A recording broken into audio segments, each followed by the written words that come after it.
En el estado de Sao Paulo, ahí en la cárcel de Carandiru, hubo una rebelión de los internos del pabellón 9 de la cárcel que culminó en una terrible masacre.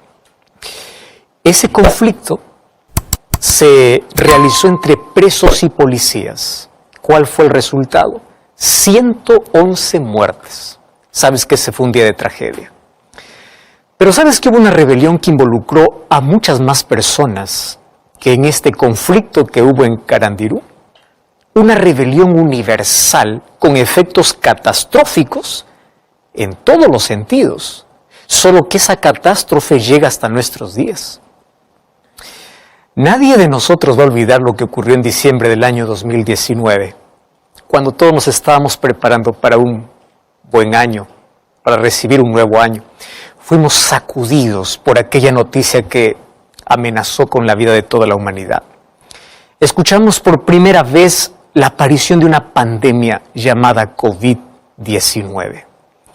Trajo tanta crisis, tanto dolor, y cada día está llevando a miles de personas a la muerte.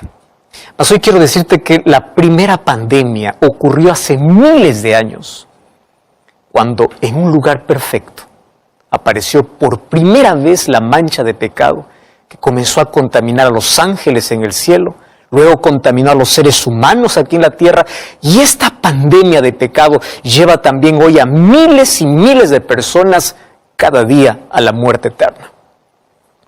Una rebelión en el cielo o una pandemia llamado pecado rompieron la armonía en el universo perfecto que había sido creado por Dios. Y allí nace la pregunta, ¿cómo apareció el pecado? ¿Cómo apareció? ¿Cómo apareció Satanás si Dios creó a todos los seres perfectos? A nadie creó con el mal en su corazón. Tú sabes que la Biblia presenta el origen y el fin del mal. Y hoy quiero contarte lo siguiente. Todos los seres celestiales reconocían a Dios con lealtad y amor. Es decir, en el universo había una armonía perfecta. Ahora, misteriosamente, el mal comenzó en el cielo. ¿Y cómo comenzó? En un ser creado por Dios totalmente perfecto. Dios creó a los ángeles con libertad y voluntad para poder servir a su Creador. Sin embargo, hubo uno de ellos que pervirtió esa libertad. ¿Cómo lo hizo? Él se independizó contra Dios, o se independizó de Dios y se rebeló en contra de Dios. En la Biblia nosotros encontramos cómo se usa la figura de los reyes de Tiro y de Babilonia para poder mencionar cómo comenzó el pecado. Hay dos textos que declaran de manera perfecta. El libro de Isaías capítulo 14, versículo 12 al 14, allí dice, ¿cómo caíste del cielo, oh lucero, hijo de la mañana? Y cuando vamos a Ezequiel capítulo 28, versículo 12, dice, o el versículo 12 y 13, dice, tú eras el sello de la perfección, lleno de sabiduría y acabado en hermosura. En el huerto de Dios estuviste. Te vestiste de las piedras más preciosas. Tú, querubín grande y protector, yo te puse en el monte de Dios. Allí estuviste en medio de las piedras de fuego, te paseabas. Perfecto eras en todos tus caminos desde que fuiste creado hasta que se halló en ti maldad. A causa de la multitud de tus contrataciones fuiste lleno de iniquidad. Se enalteció tu corazón a causa de tu hermosura. Corrompiste tu sabiduría a causa de tu esplendor. Y yo te arrojaré por tierra, delante de los reyes te pondré para que miren en ti. ¿Sabes que el pecado comenzó en un ángel que tenía cualidades muy especiales? Aquí te menciono algunas. En primer lugar, era un querubín protector. Así dice. Ahora, ¿quién es un querubín? Un querubín es alguien que tiene una posición privilegiada entre los ángeles. O sea, ellos están directamente en la presencia de Dios. El libro de Isaías capítulo 37, versículo 16, dice que Dios habita en medio de los querubines. ¡Wow! Ellos están directamente en la presencia de Dios. Número 2, el texto dice que Él fue creado perfecto. Ezequiel capítulo 28, el versículo 15, dice, perfecto eres en todos tus caminos. Este ángel tenía un prestigio y su nombre significaba portador de luz. Y él tenía gloria. Claro que tenía gloria. Perfecto eras en todos tus caminos. Ahora, mira lo interesante. La tercera característica es que estaba lleno de hermosura y de sabiduría. Eso dice Ezequiel 28:12. O sea, antes de su rebelión, Lucifer era un ángel noble, era el primero en honra, su forma era perfecta, su porte era majestuoso, una luz especial resplandecía en su rostro y brillaba. Sin embargo, el orgullo, la envidia y el egoísmo corrompieron su carácter. En su egoísmo, él codició ser igual a Dios, quiso ser adorado como Dios. Isaías 14:13 dice, él dijo en su corazón, yo subiré a lo alto y ahí haré mi trono. Él deseaba el poder y la posición de Dios. Y allí en el cielo comenzó a contaminar la mente de los otros ángeles. ¿Y cómo lo hizo? Distorsionando el carácter de Dios. Diciendo que Dios es injusto, que Dios es arbitrario, que sus leyes no pueden ser cumplidas. Y que Él prometía libertad. Y eso fue como una pandemia, porque ese sentimiento iba contaminando rápidamente, que infectó la tercera parte de los ángeles en el cielo. Y desde ese momento se tornó en adversario. Y tú sabes que él tuvo muchas oportunidades para arrepentirse de su mal camino, pero su orgullo no le permitió retroceder. Y allí entonces ocurrió la primera guerra universal. En el libro de Apocalipsis capítulo 12, versículo 17, narra cómo fue esa guerra. Dice entonces, hubo una batalla en el cielo. Miguel y sus ángeles peleaban contra el dragón y sus ángeles, mas no prevalecieron. Y fue lanzado el gran dragón, la serpiente antigua que se llama Diablo y Satanás, el cual engaña al mundo entero, y fue arrojado a la tierra y sus ángeles fueron arrojados con él. Hay una pregunta que muchas personas se hacen. ¿Por qué Dios no destruyó a Satanás cuando se rebeló? Y la respuesta es muy sencilla. Si Dios hubiese destruido a Satanás, se hubiese generado una duda en el universo. Y la duda sería, ¿por qué Dios lo destruyó? ¿Acaso Satanás tenía razón y Dios quiso silenciar? Por eso Él permitió que el tiempo pueda revelar ante el universo cuál es el verdadero carácter de Dios y la maldad que había en el enemigo. Pero ¿sabes una cosa? El pecado es un misterio. ¿Cómo es que se contamina un corazón perfecto? Sin embargo, nosotros sabemos que Dios creó seres libres y seres inteligentes para que ellos voluntariamente puedan servirle por amor. Mas uno de ellos eligió rebelarse. Dios también creó a Adán y Eva en la tierra. Y Dios, cuando creó a Adán y Eva, no los creó como robots programados para obedecer.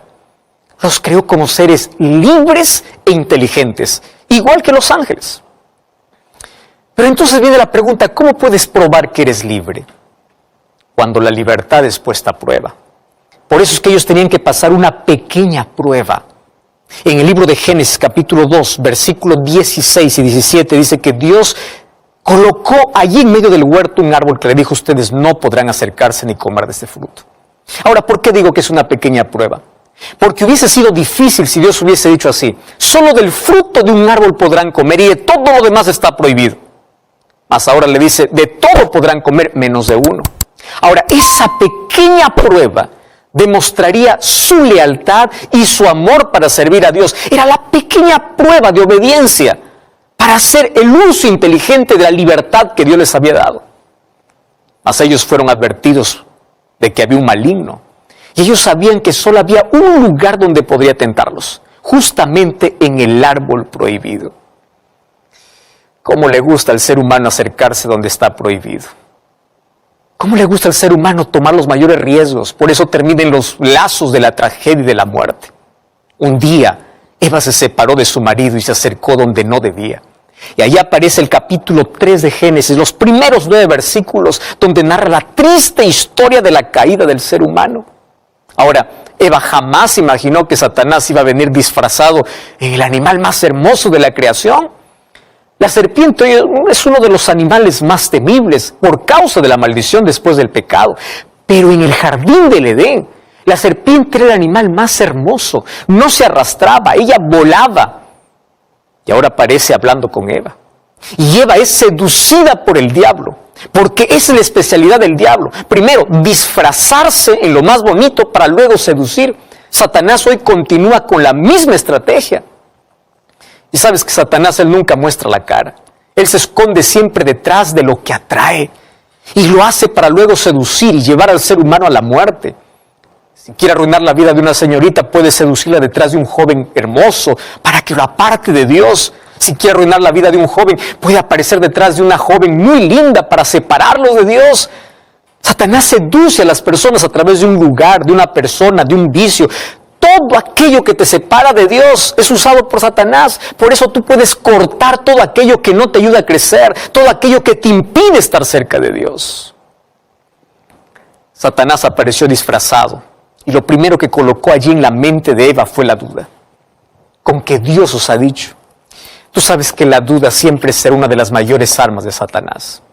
Lo mismo quiso hacer con Jesús allí en el desierto de la tentación. Él, cuando se presentó a Jesús en la primera tentación, le dice, si eres el Hijo de Dios. Cuando el Padre le había dicho allí en el bautismo, tú eres mi Hijo amado. Ahora viene Satanás diciendo, si eres el Hijo de Dios. Allí en el jardín del Edén, Dios había dicho que el día que coman del fruto van a morir. Ahora viene Satanás y dice, ustedes no van a morir. Es que el enemigo tiene una manera interesante de poder colocar esa semilla en nuestra mente y es a través de nuestros sentidos. Tú sabes que nuestros sentidos son las puertas del corazón y a través de los sentidos el corazón se llena. Ahora tú decides qué puerta abrir y qué puerta cerrar, porque todo aquello que entra por nuestros sentidos es aquello que está llena nuestra mente. Mira cómo allí en el jardín del Edén se usaron los 5 sentidos. Número 1, dice que Eva vio del fruto, vio. Número 2, escuchó la serpiente. Número 3, tomó del fruto, palpó. Y número 4, comió. O sea, los 5 sentidos. Ahora, Eva colocó su apetito por encima de la palabra de Dios. El pecado fue un acto consciente. Ella eligió creer a Satanás antes que a Dios. Ella aceptó la propuesta que la serpiente le dijo, ustedes serán como dioses. Ella se colocó de parte de Satanás al aceptar vivir independiente de Dios. Y eso es lo que hoy quiere Satanás. Eso es lo que hoy llena Satanás en la mente de miles de personas. Los seduce a través de los sentidos y les propone vivir lejos de Dios, una vida de libertinaje, una vida sin reglas. Una vida donde el apetito está por encima de lo que Dios dice, donde los sentimientos son más importantes que la palabra de Dios. Ahora quiero decirte una cosa, Dios no creó robots, Dios creó seres libres e inteligentes. Por eso en el nombre de Dios te digo, el mejor uso de tu inteligencia es usar bien tu libertad para escuchar la voz de Dios, para elegir vivir con Dios. Nosotros hoy tenemos la misma libertad para elegir lo que es mejor. Infelizmente muchos eligen un camino diferente. Muchos eligen rebelarse contra Dios. Ahora cuando el pecado entró en nuestro planeta afectó todo. Porque el pecado fue como un virus que fue transmitido rápidamente. La Biblia en Romanos capítulo 3, versículo 23 dice, por cuanto todos pecaron. Y cuando vamos a Eclesiastés capítulo 7, versículo 20, dice que no existe una sola persona que no peque. O sea, desde el momento que nacemos, ya cargamos en nuestra vida la inclinación de vivir independientemente de Dios. Los seres humanos ya venimos a este mundo con el egoísmo enraizado en nuestro corazón. David decía allí en Salmos capítulo 51, versículo 5, decía, en maldad he sido formado y en pecado me concibió mi madre. O sea, nosotros venimos a este mundo ya con esa naturaleza pecaminosa. Ese es un virus que está dentro de nosotros. Y si no tomamos la medicina, morimos lentamente y eternamente. Y tú sabes cuál es la única medicina para nuestro problema. Es Cristo. Sin Cristo estamos perdidos. Él es el camino y la vida. El pecado nos separó de la vida y nos colocó en el terreno de la muerte. Y si queremos vivir, tenemos que volver a Cristo, porque Él es nuestra única esperanza de vida.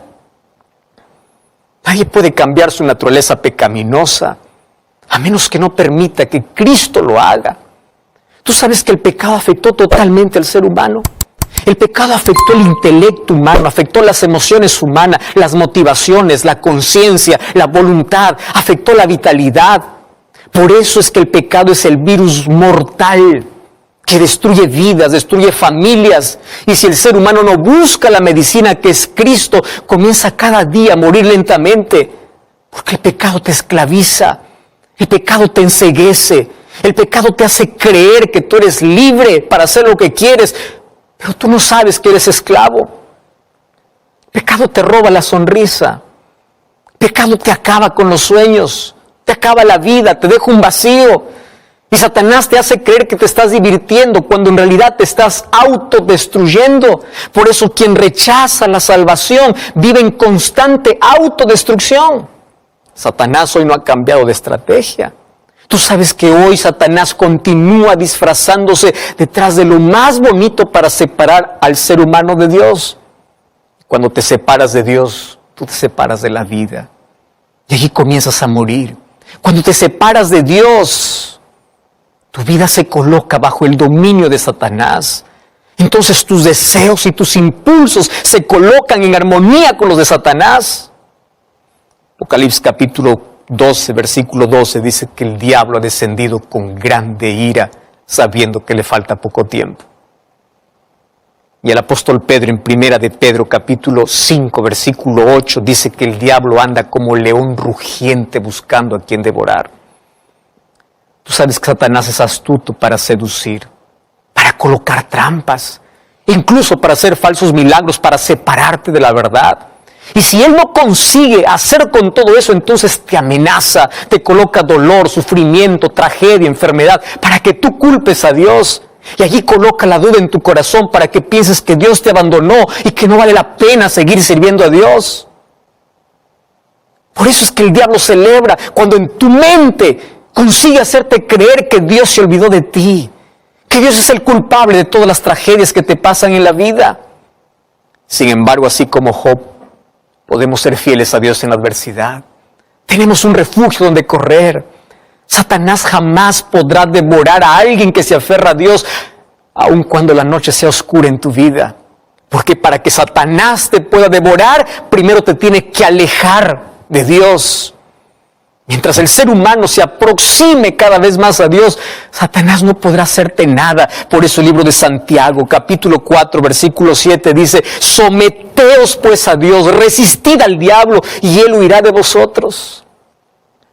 Sabes que cada día tú tienes dos caminos: ir a Dios o huir de Dios, tener esperanza o seguir la desesperación, amar la luz o aceptar la oscuridad. El libro de Juan capítulo 3 versículo 19 es un texto muy triste.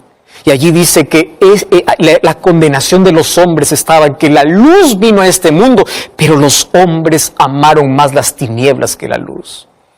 Cada día tú eliges vivir o morir. Por eso Deuteronomio capítulo 30 versículo 19 y 20 dice: hoy he puesto delante de ti la vida y la muerte. Elige la vida. Esa es la mayor invitación de Dios para ti. Deja el camino de la muerte. Mas Dios solo puede invitarte. Él no puede obligarte, porque Él te dio libertad para elegir. Rosa, José, María, elige la vida. Cristo es la vida. La vida está llena de elecciones. Una elección equivocada trajo dolor y muerte. El ser humano estaba condenado a morir. Sin embargo, Dios tenía un plan. Porque al crear a Adán y Eva como seres libres, había la probabilidad de que elijan la muerte en lugar de la vida. Por eso, antes de crearlo, Dios elaboró un plan. Antes de que Dios diga haya luz, en la eternidad se dijo haya cruz. Y el rescate sería la sangre de Jesús. Jesús tomaría nuestro lugar. El mayor rescate pagado alguna vez en el universo fue el rescate de Dios por el ser humano. Él se colocó la corona de espinas que nos pertenecía para darnos una corona de gloria. Él tomó nuestro lugar para darnos un lugar en el cielo. Él murió en nuestro lugar para que tengamos esperanza de vida eterna. Por eso el apóstol Pedro, 1 Pedro 1:18, dice que fuimos rescatados no con oro ni con plata, sino con la preciosa sangre de Cristo ya destinado desde antes de la fundación del mundo. El camino está diseñado. La puerta está abierta, la deuda está pagada. Sin embargo, todo este sacrificio no tiene valor a menos que tú no aceptes a Jesús. Querido, la salvación no tiene que ver con lo que somos y ofrecemos a Dios. Tiene que ver con lo que Dios es y con lo que nos ofrece. Si fuiste demasiado lejos con tu rebelión, Dios fue demasiado lejos con la solución. Si nuestro pecado es enorme, su gracia es más grande. Tú no puedes subestimar la fuerza del pecado, pero jamás subestimes el poder de la gracia. Todo lo que tienes que hacer es aceptar su gracia. Esa gracia que salva, es la gracia que transforma tu vida y te coloca en armonía con su voluntad, con su palabra y con su ley. Por eso no rechaces la medicina, porque el problema no está en la herida, sino en que tú rechaces la medicina, y la medicina es Cristo. Tú sabes que hay 3 cosas que Dios no conoce. Número 1, Dios no conoce un pecado que Él no odie, porque Él sabe que el pecado destruye a sus hijos. Dios no conoce un pecador que Él no ame. Nada de lo que tú hagas va a impedir que Dios te ame. Número 3, Dios no conoce un pecado que Él no perdone. Tú sabes que el pecado imperdonable es cuando tú ya no quieres perdón. Es cuando tu corazón perdió la sensibilidad y prefieres voluntariamente vivir en pecado. Pero mientras reconozcas que eres un pecador y necesitas de un Salvador, siempre habrá perdón para ti. Pero también la Biblia dice que no conoce un mejor tiempo que ahora para aceptar a Jesús como Salvador. Sabes que el cielo estará lleno de grandes pecadores arrepentidos y transformados por la gracia y el poder de Dios. Y tú sabes que el lago de fuego estará lleno de pequeños pecadores que no cometieron graves pecados, pero que siempre rechazaron la gracia de Jesús y confiaron en sus obras. Hoy los brazos de Jesús se abren para recibirte, pero de nada sirve sus brazos abiertos cuando tu corazón está cerrado. Tú sabes que un día el pecado será eliminado, y serán eliminados también todos aquellos que se aferraron al pecado en lugar de aferrarse a Cristo. Elige bien. No tome la elección de Lucifer y la elección de Adán y Eva. Elige a Cristo. Aférrate a Cristo, Él es la vida. Vamos a orar. Querido Dios, perdona nuestros pecados y reconocemos que al ser pecadores necesitamos de un Salvador que es Jesucristo. Danos tu paz, coloca la esperanza de vida eterna en nuestro corazón. Hoy queremos ser aceptados y abrazados por ti. En el nombre de Jesús. Amén. Yo te invito a buscar una iglesia adventista del 7º día. Allí te espero para seguir aprendiendo las verdades bíblicas. Recuerda que la verdad te da libertad y te prepara para la eternidad.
Thank you.